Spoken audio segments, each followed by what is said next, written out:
This program is made possible in part by Nebraskans for Public Television.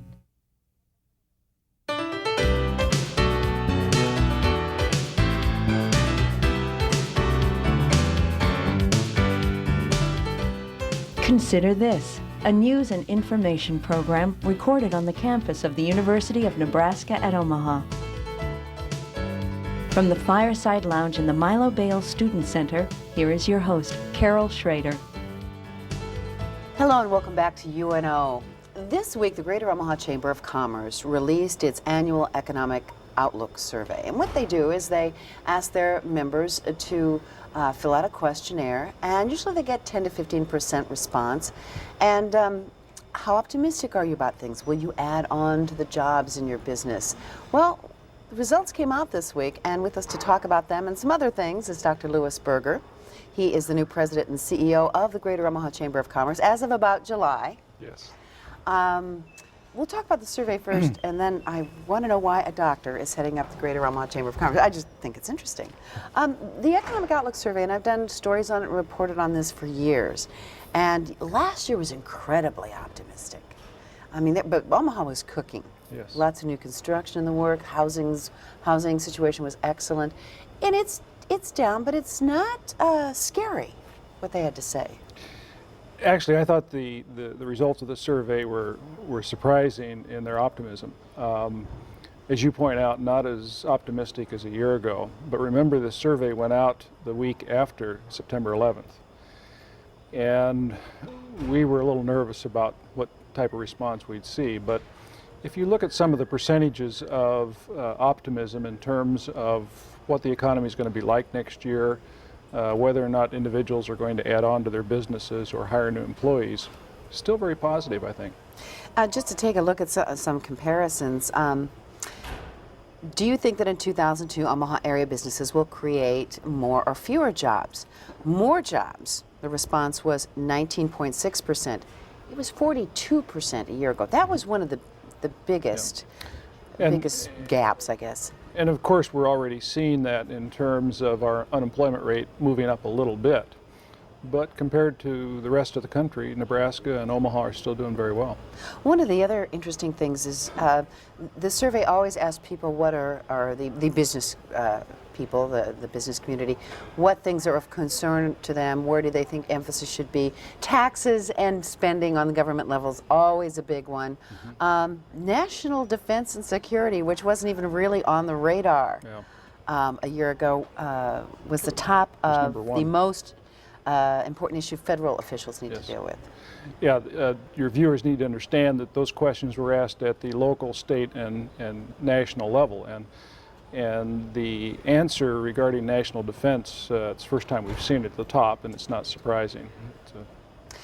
The business community in Omaha, because it was, as I said, things were rocking and rolling at the beginning of this year. We have all this new construction downtown. We still have more government money that's going to be funneled into downtown. I mean, there is a template there that looks really good for the next 10, 15, 20, 30 years. We are not seeing huge downturns in our local businesses yet. There are some companies that have closed that we knew about, Vickers. Mm-hmm. There are others that have had to lay off. Are those the kinds of things that make business feel optimistic? Because business people look at things a little different than I think I do sitting at home watching the news. You know, it's a mixed bag. If you look at housing starts this year to date through September, we're 5.5% above last year, which, as you pointed out, was almost a boom year. It certainly followed a series of boom years here in Omaha. And so construction is still very strong. A local car dealer told me this week that they sold more cars in October than any October in history. Thank you, 0% loans. Yes, but exactly they still right. moved. Yes, they're clearing out a lot of inventory that had built up, and that has to be positive. Union Pacific had a record month in October of unloadings. I've always regarded Union Pacific as a bellwether. They haul the cars, they haul the steel, they haul all those things, and so if you follow what they're doing, you get a sense of how things are going in the economy. You may even have a peek ahead, because if they're not shipping the steel, that means that durable goods won't be manufactured, or buildings won't be going up, or whatever. That's exactly right. They sure shipped coal last year, but we can't determine what the winter is going to be like. That's one thing that's out of the hands of those that plan business. You took the reins of the Chamber of Commerce, and I know you as a former head of the Clarkson Health Services, Allied Health, the hospital and its related health activities. And then when Clarkson merged with the hospital portion of the University of Nebraska Medical Center, You've got that right. it's a real political thing. Then you took the reins of sort of that merger, and worked with Dr. Armitage of the Med Center on, that was a real tricky little thing, I must say. You seem to have pulled it off, doing a lot of hardworking people. But then you jump, and you're a doctor. You're a double doctor, as I call them, an MD, PhD. Then you move to the Chamber of Commerce. Now, I guess my first question in my mind is, what possessed you? What possessed them? You know what? Peter Drucker once said that everybody should have 4 careers, and this is my 4th. I had been on the Chamber Board of Directors as the CEO of the health system, and ended up on their executive board, so I was familiar with how the Chamber worked and what its responsibilities were. After resigning from the health system last fall, my wife quickly disabused me of the notion that I was going to retire, and good woman. And I was sort of starting to look around a little bit, and the search committee for the Chamber approached me and said, "Would you ever consider taking this position?" And I thought all of about 3 minutes and said yes, and the rest is history. Now, Bob Bell had been the Chamber president and CEO for a long time, and he came from the military background. Yes. And certainly was, I would say that Bob certainly had a kind of a military approach to shaking the rafters, getting the members, getting money. But his approach was just knowing him and knowing you would be a little different. What is your, what intrigued you about this job? And did you know we were on the cusp of kind of an economic? Well, of course, I'm no better prophet about economic activity than anyone else. On the other hand, I do understand chaos theory, and oftentimes times of difficulties are times of opportunity. So that I haven't been dissuaded from that at all. I see this as a public service job. I see this as an opportunity to give back to my community, our community. I love Nebraska, and it's a chance to work with the business leadership and the political leadership. I didn't have to run for the job. I don't have to raise campaign money, but I have a job that is able to straddle those two worlds. The success of the Omaha experience is the locking together, or the combining of forces of the public and private sector. Chamber's role has been to serve as the promoter of that dialogue, perhaps the negotiator often. But that's a great opportunity. The Chamber of Commerce, I think, well, and I don't know, I mean, I've not done my own survey of the general population on how they view a Chamber of Commerce, but I think it's safe to say that some of the stereotypes that are correct, or it is, the Chamber is the cheerleader for a number of pro-business activities, tourism, just getting people into the state, keeping them into the state, getting businesses. They've also been a cheerleader for working for government changes, economic incentives for business. They've also attempted to change the law a few times. And I think sometimes regular folk have an ambiguous feeling about chambers, that they represent certain interests and not necessarily those of the regular folks. What is your image of a Chamber of Commerce, and what do you think my image should be sitting at home listening to you? There are really three areas that chambers can conceivably be involved in. One is the retail function. In most small communities, their Chamber of Commerce is involved in promoting the retail function. Economic development is the second area, and not many chambers around the United States are in control of or involved as much as we are with economic development. And the third is the Convention Visitors Bureau type function.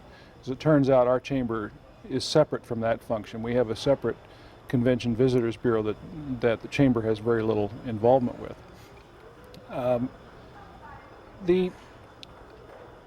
I see the chamber's role in the community as jobs, jobs, jobs. That's what we're there for. Anything that we do in terms of enhancing the quality of life in some of our projects or promoting economic development ultimately should lead to an improvement in the job situation. So in that context, to the individual in the community, I think that's what they should think of in terms of the chamber's role. And as I said, a lot of chambers are not as heavily involved in economic development as we are. You mentioned changing the law or being involved in the legislative process. We are involved in the legislative process to the extent that there's an influence on our primary mission of getting businesses into Nebraska, increasing the job environment. There's some discussion right now about the incentives that have been used to bring business. Yeah, the LB 775 and the 270 changes and and 620. the legacy Yeah, of 775. There have been about 3 bills. And I guess my answer is, where else would you have those businesses go? Because I don't see our competitors, the other states, rolling over. We have to be competitive. We are in the running right now. We've had meetings this week with a major American company. We are one of 2 finalists. And it really comes down to those incentives with the competitor state as to whether or not we're going to get this company. This company happens to bring 450 jobs to the table, and so we're very hopeful that we're able to get them to come to Omaha. It's an interesting chicken and egg kind of thing that is involved with the economic incentives. When we first agreed that 775 was a good thing for Nebraska in the beginning, when we first really started playing the economic incentive game for real in this state, that was at a time, if I have my years right, roughly before the last economic boom. Yes. When all the states were starting to up their antes. We were finding ourselves in an extremely competitive situation and allegedly losing big, shot at some bigger businesses. I mean, we've gone through the names a million times because we couldn't compete. So we said, sure, yeah, Nebraska wants to be a player. And we keep saying, then they started up in the antes in other states. Yes. And this gamesmanship went on and sort of mellowed in a sense, I think. But now I think we're in, I mean, my gut is that we're in for a whole new round of competition because of the economy. We may be, Carol. Rather than discussing about what some people are saying are eliminating some or making it more difficult to get those incentives. The history of 775 is that $14 billion in investment and 68,000 jobs. So that has been a great stimulus to our economy in the state. LB 270 was another bill related to small businesses, and I think there have been a couple of $1 billion generated by that. Which is a lot by smaller business standards. Yes, I mean, exactly. But I share your observation that there has to be a balance, and at some point you have to say, is it logical for us to go after BMW in Omaha, Nebraska? Does that fit? And that's one of the things that I'm personally watching very carefully, is what makes sense. You asked why a doctor involved in the Chamber of Commerce. The search committee was of the opinion that Omaha's future, this region, in large part relates health to biomedical technology and education, and those are two areas that I have some expertise in. So we're working on a couple of really exciting projects related to biomedical technology, and I hope to be able to match our business search with the research that's going on at Creighton and UNMC, and take advantage of that synergy. I've always felt, since I have interviewed over the years numbers of researchers, and I can't compare it. I don't interview Harvard researchers and you know, all the people that write for the New England Journal of Medicine and, you know, have their things published. But I've always had a feeling, and not to be a cheerleader myself, that we had gems in the rough here, and depending on which department. And now, since that feeling has passed, we've, you know, certain areas, the Lead Transplant Center, Yes. all kinds of things have just gone beyond anyone's wildest expectations, say 20, 30 years ago. And that there really is a synergy here that if you don't take advantage of it now. There's no question that's true, and we're one of the smallest communities in America, if not the smallest, with 2 medical schools. I suspect we have more medical students per capita than any other city in the country. That may create some expense, but it's also a tremendous opportunity to leverage the skills, the knowledge, the resources that are here into additional development for our community. One other thing that I've noticed as of late, and part of it is just hanging around this campus, but Yes. Having been to the Medical Center and Creighton recently, the number of international flavor of both the city and its academic institutions, driven in part by the 2 medical schools, is incredible. And while the community itself may be kind of unfamiliar with how to deal with this, I'm not saying they're prejudiced or anything like that, but it kind of changes the way we grew up. Well, it does. But you know, there are some things happening there. Certainly the Center for Afghan Studies, which is getting so much attention here at UNO, that's another area. I mean, people are going to continue to come to this country, even though we are a little more worried, but they're going to continue to come, and why not come here? A company was in town recently out at the Peter Kiewit Institute looking Another at, gem? looking at a unique laboratory that they had in the area that this company develops products. The company happened to be from Germany, and they just happened to be planning, without anybody knowing, to build a new plant.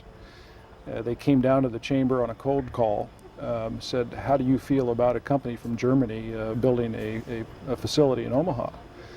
And we said, well, gee, you ought to talk to Caterpillar Claus. And we set up a meeting, and they were ecstatic. You know, that happens because of this synergy that's starting to work in the community between education and technology and business. And so I think that you're exactly right. And of course, the facilities here at UNO are a big asset for us. So I'm getting the feeling that as calm and collected as you always are, that you're kind of excited about this. Very much so. The chamber has a great staff. The things we do are very exciting and happy projects. Nobody's dying or getting hurt. There's only one chamber, so I don't have to be looking over my shoulder at what the competition is doing. And so I find it to be a great environment. You still have members that you answer to, and I Yes. don't mean answer to it like a constituency of a politician, in the sense that if they come knocking and complaining, you've got to run. But I mean, you have a group of members. You certainly want to keep that base what it is. You don't want to lose anywhere. How does the chamber grow itself? We have 3,300 members as of this moment. I just looked because I'm giving a report to the board on Friday. That's an all-time record for us. More than 70% of our members are 50 employees and less, and 50% are 10 employees and less. So we are a chamber of small businesses, and we can't lose that focus. Bob Bell used to talk about the elephants downtown getting all the attention, but I want to, in my term here, make sure that we are providing good service to the small business person. And we do that by, like any other membership organization, having value-added services. A new business that joins us can access free legal service during the first year. We have all kinds of educational programs in HR and other areas of business practice. We think that somebody that joins the chamber gets more than their enrollment back very quickly by the services that are offered. Especially the smaller business per capita, and they Absolutely, can't yeah. afford a lot of things. So you feel that obviously that you don't ignore your smaller businesses, so that they get a different kind of attention in a sense because their needs are a little different. But Yes. without the big companies, they may not be having business. Let me give you an example. We had the Buy the Big O show last week. Right. 325 businesses. We had 50 businesses on a waiting list that couldn't get in. I've had several. That's really developed into a it's- nice it's- show. It is. It's a great show, and the networking that goes on is tremendous. I had one of our small business people send me a note that he thought he might get as much as $500,000 worth of orders out of that show. Well, all I can say is, if you're not a part of the chamber, you need to think about that because there are great opportunities, and we would hope to have more people feel that they can be a part of the chamber experience. Well, now you can't count on German companies just kind of stumbling through town, and how does a chamber compete in trying to stay? When I picture this, I picture all the FAA radar screens I've seen in the last few months, where they show really made us aware of how many planes are in the sky all the time. Yes. But I think of how many businesses are on the board, on the radar all the time, and new businesses and cities. Say I am a company that's looking to maybe change its national headquarters or do some moving or build a factory, and I punch up my radar or my computer screen and I go, okay, I want this, this, and this, and Omaha's among them. How do you stay on the radar screen and be a nice bright blip rather than kind of a pale one? It's a continual challenge. One of the things we do in the summer during the College World Series is put on what we call a select tour, where we bring in locator companies. These are companies who work full-time helping other companies find new locations. And we try to show them a great time and show them all the attributes of this community. We do some advertising. We do a lot of word-of-mouth contacting. And over the years, we've made contacts across the country. When somebody's thinking about relocation, we manage to get out in front of them. When And I might say Omaha sells itself. well, It really does. I can kind of buy that, Yeah. having been hanging around for a few Yes. years. When CEOs look for companies, I mean, I guess, I don't know, again, if this is another stereotype, that they're looking, and we've seen companies move out. Somebody just liked another town better. I mean, how much is all things being equal, how much is the whim of a CEO, not to make them sound like they're just Yeah. kind of, Well, we've had experience in this town, as you just pointed out, where that seemed to be a factor. But I think most companies look across the board. They look at the school systems. They look at the climate to some extent. We like this week. They look at, of course, the tax structure, not just for the company, but for the employees. They certainly look at transportation. That was a big factor for Gallup when they came here. They saw a great opportunity with the kind of transportation we have at Epley. 10,000 executives a year coming in to get continuing education. I mean, that's just going to be wonderful for Omaha. We see that as an opportunity for us. As those executives come into the Gallup campus, we want to be there and be a part of that experience as well. In my time and over the years working with the Chamber, of meeting with executives, I think it's a multifactorial decision, and you just have to strike the right chord. so there's a little bit of chance and timing, or maybe more than a little bit of chance and Yes, timing. Absolutely. Yeah. When the people that kind of, there's, I guess, in regular folks' mind, there's like, you talked about the elephants downtown. Well, Yes. there's those that really, when they talk, people listen, like the stockbroker Yes. commercials. We know when Walter Scott talks, when certain people in this community speak, that they get it listened to a little quicker than others.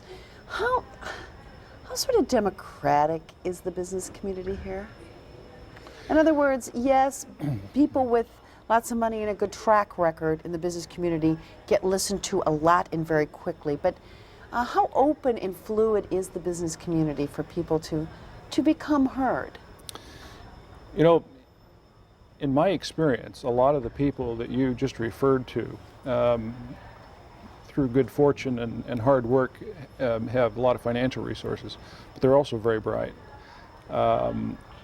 Walter Scott is the And most... don't get me wrong, I wasn't putting him down. No. I mean, there's a reason he's listened to. But I want to use him as an example of somebody who asks the most intelligent questions and can get to the heart of the matter quicker than anybody I've dealt with.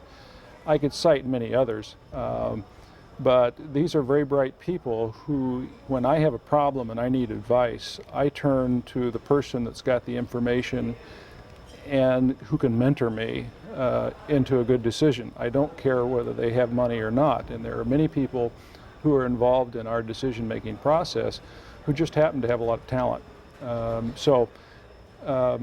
With 3,200 members, we can't pull the membership every time there's an issue.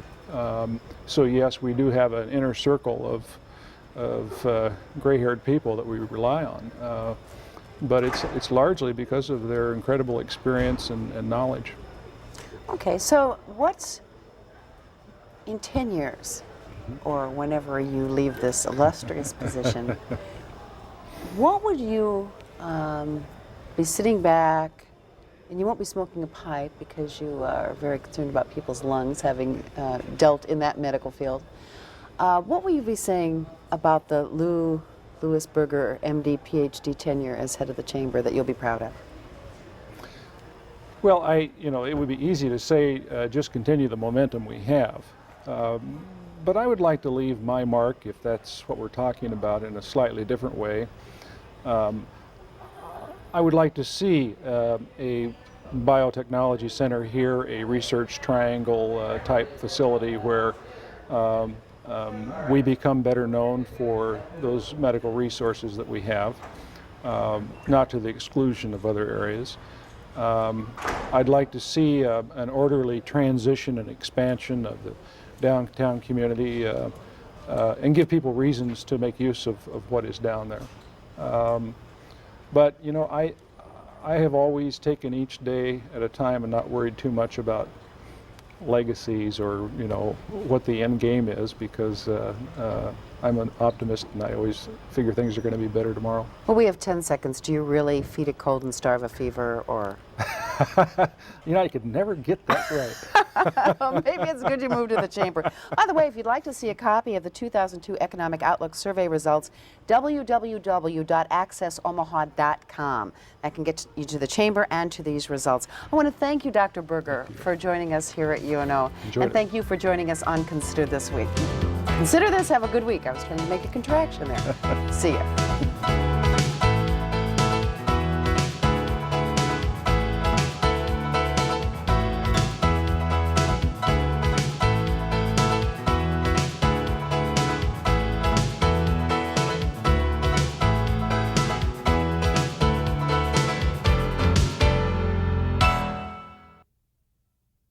This program is made possible in part by Nebraskans for Public Television.